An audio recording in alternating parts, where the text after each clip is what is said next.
Hello and welcome to your CFR Freight News. In your Freight News articles for this week, shipping major suffers cyber breach, shippers blamed for distributing misguided and misleading propaganda, and last week's top stories. Links to the articles down below. In your Airfreight trade brief for this week, on the export side, Singapore Airlines have published new market rates effective 1 October. They have also added an additional flight ex-Joburg on a day 5.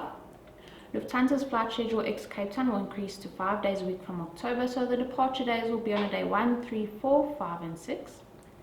Air Mauritius will resume their flights to Reunion effective 1 October. Flights ex-Mauritius will be on a day 1, 4 and 7.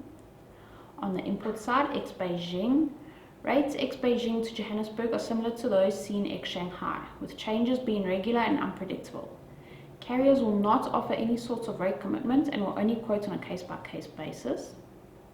Ex-Malaysia, the Malaysian government indicated that the borders may be open from 1 October, but this has not been confirmed yet. Capacity ex-Malaysia remains extremely constrained. Ex-Philippines, as with Malaysia, there is an indication of borders being opened effective 1 October, but this has not been confirmed as yet.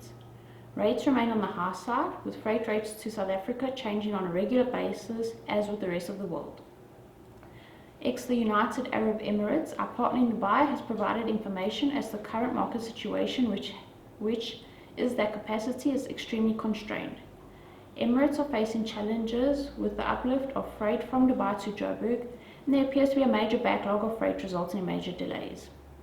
In order to secure capacity and movement, the carrier is asking for express rates, which doesn't guarantee uplift of freight, but places the booking as priority for the next available uplift. As always, select global national holidays for the coming week can be found below.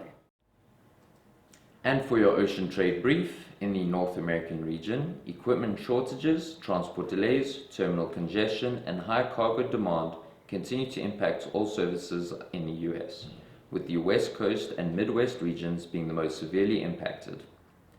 In a recent meeting with our partners Shipco Transport, we were advised, quote, "The fact is Chicago is suffering badly with overcrowded CFS, congestion, equipment shortages, driver shortages, and embargoes by the rails.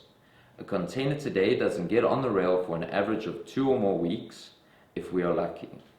We are dealing with over-allocated trains in which they put a limit on what they can receive in a day.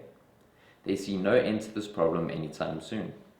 Severe congestion in Canada, with an advisory being issued relating to Vancouver Port, whereby severe congestion may cause delays in container movements and result in D&D charges are being applied by the carriers.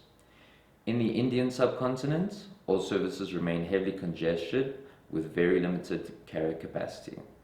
In a recent meeting with our partners in India, Team Global, they advised us that there are currently no carrier releasing bookings ex-India into Cape Town, and space into Durban is severely constrained as equipment challenges continue.